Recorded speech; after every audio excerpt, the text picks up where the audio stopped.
하나님의 뜻. 사람들은 성경에 많은 것을 더하려고 합니다. 그런데 성경에 다른 것을 더하게 되면 혼란스러워집니다. 성경에 나온 하나님의 뜻은 매우 분명하고 알기 쉽습니다. 여기에 자신의 경험이나 느낌을 더하게 되면 오히려 혼란스러워지고 하나님의 뜻을 알 수 없게 됩니다. 그리스도인의 삶은 복잡하지 않습니다. 성경은 그러나 뱀이 자기의 간교함으로 이불을 속인 것 같이 어떤 방법으로든 너희 마음이 그리스도 안에 있는 단순함에서 떠나 부패될까 내가 두려워하노라 라고 말씀하고 있습니다. 고린도후서 11장 3절. 저는 오늘날 거듭난 많은 사람이 하나님을 기쁘시게 하려 한다고 생각합니다. 하나님을 기쁘시게 하려면 성경을 알아야 합니다.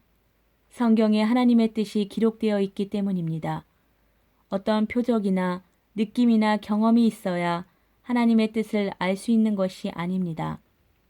어떤 사람들은 자신들은 특별한 경험이 있고 은사가 있기 때문에 자기들만 특별한 그리스도인이라고 주장하기도 합니다. 하나님의 뜻을 아무나 알 수 없다는 것입니다. 하나님께서는 자신들과 같은 특별한 사람들에게만 주님의 뜻을 알려주신다는 것입니다. 만일 하나님께서 자신에게만 특별한 것을 말씀하셨다고 생각하거나 자신만이 특별한 말씀을 들었다고 생각한다면 그것은 모두 착각에 지나지 않습니다. 오늘날 하나님께서는 성경 외에 다른 방법으로 자신의 뜻을 말씀하지 않으십니다. 그럴 필요도 없습니다. 하나님의 말씀은 모든 사람에게 열려 있습니다. 하나님의 뜻도 모든 사람들이 알 수 있도록 열려 있습니다. 예수님께서는 갈보리 십자가에 달리심으로 모든 사람을 위해 죽으셨습니다. 하나님께서는 구원받은 모든 사람을 성령으로 인치시고 그리스도의 몸 안으로 집어넣으셨습니다. 우리는 모두 같은 것을 받았습니다. 어떤 사람이 특별히 더 놀라운 계시를 받은 게 아닙니다. 우리 중 누구도 성경 이외에 더 특별한 계시를 받은 특별한 사람은 없습니다. 하나님께서는 구원받은 사람들에게 자신의 뜻을 감춰두지 않으셨습니다. 그러므로 우리는 성경을 통해 하나님의 뜻이 무엇인지 알 수 있고 알아야 합니다. 여러분이 하나님의 뜻을 알고 하나님의 뜻 가운데 있다면 다른 모든 것은 그것이 무엇이든 간에 문제가 되지 않습니다. 우리가 살펴보는 하나님의 뜻에 우리가 순종한다면 인생의 나머지 문제들은 그리 심각한 문제가 아님을 깨닫게 될 것입니다. 그러나 여러분이 인생의 다른 문제들에 빠져서 거기에 몰두한다면 여러분은 하나님의 뜻을 놓치게 될 것입니다. 하나님 아버지와 우리 주 예수 그리스도로부터 은혜와 평강이 너희에게 있기를 원하노라. 그분께서 하나님 곧 우리 아버지의 뜻에 따라 이 악한 현 세상에서 우리를 건지시려고 우리의 죄들로 인하여 자신을 주셨으니 갈라디아서 1장 3절에서 4절. 본문에 의하면 예수님께서 십자가에 달려 죽으신 것은 우리의 죄들로 인함이었습니다. 성경에는 예수님의 죽음의 목적에 대해 여러 가지로 말씀하고 있습니다. 예수님의 죽음은 여러 가지 목적을 가지고 있기 때문입니다. 그런데 갈라디아서 1장의 본문에서는 그리스도의 죽음의 목적이 우리의 죄값을 지불하고 우리를 악한 이 현 세상에서 구원하기 위함이었다고 말씀하고 있습니다. 이것은 예수 그리스도에 대한 하나님의 뜻이었습니다. 사람들은 하나님의 뜻에 관해 이야기합니다. 하나님의 뜻을 알기 원하고 하나님의 뜻을 행하기 원한다고 합니다. 그러면서 삶은 여전히 세상과 일치시킨 채 살아갑니다. 오늘날 교회는 하나님의 뜻을 안다고 하면서도 세상과 일치해 가고 있습니다. 교리와 음악도 세상을 쫓아갑니다. 교회가 이 악한 세상과 어울리기 위해 이 세상에 맞추고 심지어 성경까지 이 세상의 구미에 맞게 뜯어고치고 있는 것입니다. 많은 사람이 하고 있다고 해서 하나님의 뜻이 되는 게 아닙니다. 성경은 멸망으로 인도하는 그 문은 넓고 그 길이 넓어 거기로 들어가는 자가 많다라고 말씀하고 있습니다. 마태복음 7장 13절. 여기서 한 가지 질문을 드리겠습니다. 여러분은 이번 주에 하나님을 위해 무엇을 했습니까? 여러분은 이번 주에 다른 사람의 유익을 위해 무엇을 했습니까? 지난주 일요일 이후로 7일이 흘렀습니다. 그 모든 날 동안, 그 모든 시간 동안, 그 모든 순간에 여러분이 하나님을 위해 한 일은 무엇입니까? 다른 사람을 위해 한 일은 무엇입니까? 단지 나 자신과 우리 가족을 위한 일 말고 하나님과 다른 사람을 위해 마음을 담아 한 일이 무엇인지 생각해 보십시오. 과연 우리의 인생 중 얼마만큼이나 하나님의 뜻에 순종했다고 말할 수 있겠습니까? 오늘날 기독교는 과거와 비교해 보았을 때 어떤 모습일까요? 어떤 사람은 이렇게 평가합니다. 찬양도 똑같고 기도도 똑같고 설교는 조금 나아졌는데 문제는 하나님의 뜻을 행하고자 하는 마음은 시들어 버렸다. 문제는 항상 우리의 마음에 있습니다. 하나님의 뜻은 결과와 상관없습니다. 많은 결과를 냈다고 해서 하나님의 뜻을 제대로 수행했다고 할 수 없고 적은 결과를 냈다고 해서 하나님의 뜻을 수행하지 못했다고 할 수도 없습니다. 하나님의 뜻은 외형적인 것과는 상관이 없습니다. 어디에 있든지 주님을 섬기는 것이 하나님의 뜻입니다. 어디라는 특정한 장소가 하나님의 뜻과 관계 있는 것이 아닙니다. 불평하는 것은 쉽습니다. 아무런 훈련을 하지 않아도 누구나 쉽게 불평할 수 있습니다. 불평은 옛사람에게 속한 것입니다. 우리의 옛사람은 자연스럽게 불평을 합니다.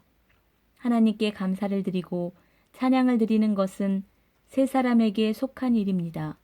저는 얼마 전에 나이가 지긋한 형제님과 함께 차를 타고 어디론가 간 적이 있었습니다. 그 형제님은 운전을 시작하자마자 주님께 감사를 드렸습니다. 목적지에 도착해서도 주님께 감사를 드렸습니다. 그 형제의 여행의 모든 부분은 주님께 감사드림으로 연결되어 있었습니다. 7. 선을 행함으로 고난을 받는 것이 하나님의 뜻입니다. 계속해서 성경이 하나님의 뜻에 대해 무엇이라고 말씀하시는지 살펴보겠습니다. 베드로전서 3장 17절, 18절을 보십시오.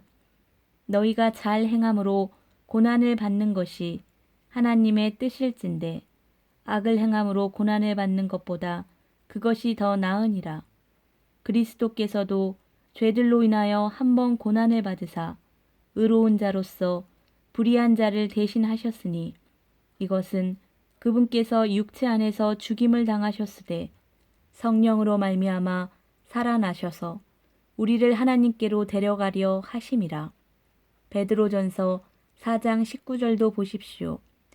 그러므로 하나님의 뜻대로 고난을 받는 자들은 잘 행하는 가운데 자기 혼을 그분 곧 신실하신 창조자께 맡겨 지키시게 할지어다.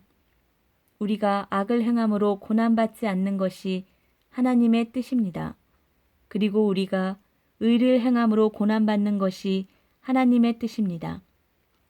또한 우리가 의를 행하여 고난을 받을 때 그 고난을 견뎌내는 것도 하나님의 뜻입니다. 이러한 일은 그리스도인으로서 좋은 간증이 되어 다른 사람들이 그리스도께 나올 수 있도록 하는 역할을 합니다. 예를 들어 보겠습니다. 사도 바울은 빌립보 지역을 여행하면서 사람들에게 예수 그리스도에 대해 전하는 끔찍한 죄를 짓게 되고 그 결과 사람들이 구원받는 것을 보게 됩니다. 바울은 예수 그리스도를 증거했다는 이유로 매를 맞고 고난을 겪게 되고 결국 감옥에 갇히게 됩니다. 여기서 질문을 한 가지 드리겠습니다. 복음을 전하는 사람을 때리고 박해하는 것이 하나님의 뜻입니까? 그렇지 않습니다. 복음을 증거하는 사람을 감옥에 가두는 것이 하나님의 뜻입니까? 그렇지 않습니다. 하나님의 뜻은 복음을 전하는 사람을 때리는 게 아니라 그 복음을 믿고 구원받는 것입니다. 바울은 바르게 행하다가 고난을 겪었습니다. 복음을 전했다는 이유로 감옥에 갇혔을 때 바울과 실라는 주님을 찬양하기 시작했습니다. 그들은 성령님으로부터 받은 은혜와 사랑과 인내와 기쁨으로 고난을 맞이한 것입니다. 그 결과 빌립보 간수는 어떻게 하면 구원받을 수 있는지 알고 싶어 했고 결국 그와 그의 가족은 구원받고 침례를 받았으며 빌립보 지역에 교회가 설 수 있었습니다. 사람들은 고난받는 것이 하나님과 바른 관계에 있지 않은 증거라고 말하기도 합니다. 그러나 사도 바울의 고난을 통해 빌립보 사람들이 구원받을 수 있었습니다. 그러므로 의를 행하다가 고난을 받는 것은 하나님의 뜻입니다. 우리가 의를 행하다가 고난을 받을 때 계속해서 의를 행한다면 우리의 간증은 더욱 힘을 얻게 될 것입니다. 우리가 바르게 행하다가 고난을 겪을 때 여전히 하나님을 찬양한다면 사람들은 우리의 증언에 귀를 기울일 것입니다.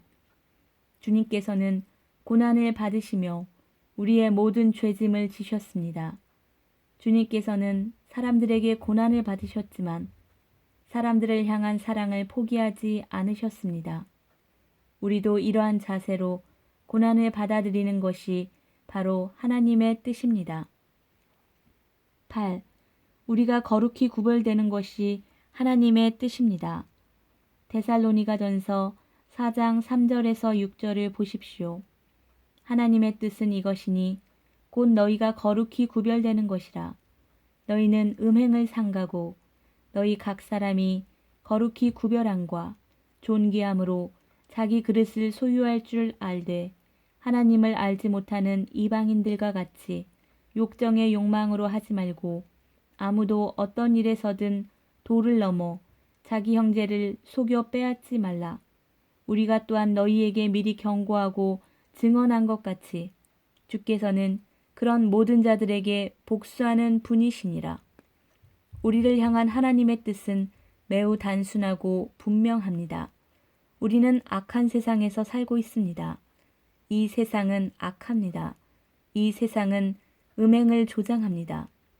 이 세상은 즐길 수 있을 때 즐기라고 합니다. 그러나 성경은 우리가 거룩히 구별되는 것이 하나님의 뜻이라고 합니다.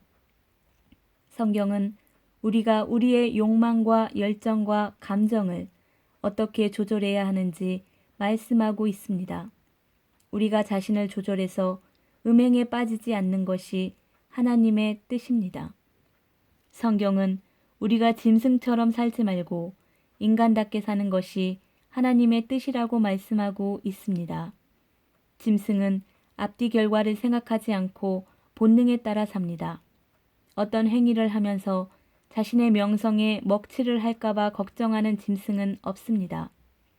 그런데 이 세상은 본능에 충실하라고 가르칩니다. 이 세상은 영화와 TV와 잡지와 인터넷을 통해서 그렇게 가르칩니다. 오직 하나님의 말씀만이 인간답게 살라고 거룩히 살라고 말씀합니다. 자신의 인생을 향한 하나님의 뜻이 무엇인지 궁금하십니까? 음행을 삼가고 거룩한 삶을 살라는 것이 바로 하나님의 뜻입니다. 하나님의 뜻은 이해하기 어렵지 않고 매우 분명하고 명백합니다. 9. 예수 그리스도를 위해 은사를 사용하는 것이 하나님의 뜻입니다. 고린도전서 1장 1절을 보십시오. 하나님의 뜻으로 말미암아 예수 그리스도의 사도로 부르심을 받은 바울과 우리 형제 소스데네는 이와 같은 내용이 고린도후서 1장과 갈라디아서 1장과 에베소서 1장에도 있습니다. 고린도후서 1장 1절을 보면 하나님의 뜻으로 말미암아 예수 그리스도의 사도가 된 바울과 우리 형제 디모데는 고린도에 있는 하나님의 교회와 온 아가야에 있는 모든 성도들에게 편지하노니 라고 말씀하고 있습니다. 우리는 여기서 사도에 대한 것을 공부하지는 않겠습니다. 본문에 의하면 바울이 예수 그리스도의 사도가 된 것은 하나님의 뜻을 따른 것이었습니다. 그런데 바울은 여기서 왜 자신이 예수 그리스도의 사도라는 것을 강조하고 있습니까? 사도라는 것은 영적인 은사입니다. 선지자나 복음 전도자도 영적인 은사입니다. 목사 겸 교사도 영적인 은사입니다. 이 세상에는 모하메드의 사도도 있습니다. 그들은 모하메드의 뜻대로 메시지를 전합니다. 사도라는 말은 보내심을 받았다는 뜻입니다. 이 세상에는 보내심을 받은 사람들로 넘쳐납니다. 그들은 메시지를 선포하고 자신들의 임무를 수행하고 종교를 세웁니다. 그러나 사도 바울은 전적으로 예수 그리스도만을 위한 사도였습니다. 그가 하는 모든 것은 목적이 있었습니다. 그 목적은 바로 예수 그리스도의 영광이었고 예수 그리스도 자체였습니다. 바울이 예수 그리스도의 사도였던 것처럼 여러분도 예수 그리스도의 사람이 되어야 합니다. 여러분의 직업이 무엇이든 간에 여러분은 예수 그리스도의 사람이 되어야 합니다. 회사원이라면 예수 그리스도를 위해 부름받은 회사원이고 의사라면 예수 그리스도를 위해 부름받은 의사입니다. 여러분이 하는 모든 것의 목적이 예수 그리스도의 영광을 위한 것이어야 합니다. 중요한 것은 우리가 하는 일이 아니라 우리가 섬기는 분이 누구인가 하는 것입니다. 중요한 것은 우리가 받은 은사가 아니라 그 은사를 주신 분입니다. 우리의 중심에는 예수 그리스도가 있어야 합니다. 은사를 받은 것이 중요한 게 아닙니다. 그 은사를 누구를 위해 어떻게 사용하느냐가 중요한 것입니다. 우리는 은사를 사용해서 우리 자신을 섬길 수도 있고 세상을 섬길 수도 있습니다. 우리가 받은 은사를 단순히 사용하는 것이 하나님의 뜻이 아니라 예수 그리스도의 영광을 위해 사용하는 것이 하나님의 뜻입니다. 우리의 영광이나 이 세상에서의 번영을 위해 은사를 사용하는 게 아니라 우리를 위해 자신을 주신 예수 그리스도를 위해 은사를 사용하는 게 하나님의 뜻입니다. 제가 한 가지 질문을 드리겠습니다. 성경에 의하면 구원받은 모든 사람은 은사를 받았습니까? 우리는 모두 주님의 몸을 이루고 있습니다. 우리 몸의 지체는 모두 하는 일이 다르지만 모두 중요합니다. 우리가 보기에 별로 중요하지 않은 것 같은 지체라도 그것이 없으면 장애인이 됩니다. 새끼손가락이 없어도 사는 데에는 지장이 없지만 온전한 몸이 아닌 장애를 지닌 몸이 되어버립니다. 우리는 모두 그리스도의 몸에 속한 지체로서 각자의 역할이 있습니다. 바울은 자신이 사도라는 것을 자랑하고 있는 게 아닙니다. 그것은 그리스도의 몸을 이루는 하나의 은사일 뿐입니다. 바울은 예수 그리스도의 사도로서 자신이 받은 은사를 사용하여 자기의 맡은 일을 하고 있음을 말하고 있는 것입니다. 바울은 사도로서 받은 은사를 예수 그리스도가 아닌 다른 데 사용할 수도 있었습니다. 우리 중에는 받은 은사를 다른 데 사용하는 사람들도 많이 있습니다. 우리의 은사는 주님의 영광을 위해 사용해야 합니다. 우리 지역에는 수백 개의 교회가 있습니다. 모든 교회는 예수 그리스도의 영광을 위해 존재해야 합니다. 만일 우리 주위에 있는 모든 교회가 주님의 영광을 위해 존재하고 그 역할을 충실하게 수행하고 있다면 모두 굳건히 서기를 원합니다. 그러나 예수 그리스도의 영광이 아닌 다른 목적으로 선 교회가 있다면 모두 오늘 당장 망하고 문 닫기를 원합니다. 왜냐하면 하나님의 뜻대로 서지 않았기 때문입니다. 불행한 사실은 오늘날 우리나라에 있는 대부분의 교회가 단지 존재하기 위해 존재한다는 것입니다. 사역이 계속 유지되는 것이 사역의 목적인 교회들이 많습니다. 이것은 하나님의 뜻과는 상관이 없는 일입니다. 교회를 시작하려고 하는 분들은 잘 생각해 보십시오. 왜 교회를 세우려고 합니까? 어떤 지역에 교회가 필요하기 때문에 세우는 것입니까? 아니면 설교를 하고 목사가 되고 싶어서 교회를 세우는 것입니까? 만일 어떤 지역에 교회가 필요하기 때문에 교회를 세우려고 한다면 그것은 하나님의 뜻에 따른 일입니다. 그러나 단순히 목사가 되려고 교회를 세운다면 이미 그런 교회는 차고 넘치도록 많이 있기 때문에 또 다른 교회를 세울 필요가 없습니다. 저는 진정한 부르심 없이 단지 목사가 되기 위해 교회를 세우는 사람들도 많이 봤습니다. 잘못된 동기로 교회를 세우는 사람은 목사일지는 모르지만 예수 그리스도의 목사는 아닙니다. 중요한 것은 무엇을 하느냐가 아니라 예수 그리스도를 위해 하느냐입니다. 예수 그리스도의 목사일 수도 있고 그냥 목사일 수도 있습니다. 예수 그리스도의 회사원일 수도 있고 그냥 회사원일 수도 있습니다. 예수 그리스도의 학생일 수도 있고 그냥 학생일 수도 있습니다. 여러분의 은사를 예수 그리스도의 영광을 위해 사용하는 것이 하나님의 뜻입니다. 하나님의 뜻은 집을 구매할 것인지 월세로 들어갈 것인지와 관계가 없습니다. 자녀를 학교에 보낼지 혹은 홈스쿨을 할지 또 관련이 없습니다. 그러한 것은 성경에 없습니다. 홈스쿨을 해도 자녀가 하나님을 모르는 악한 사람으로 성장할 수 있습니다.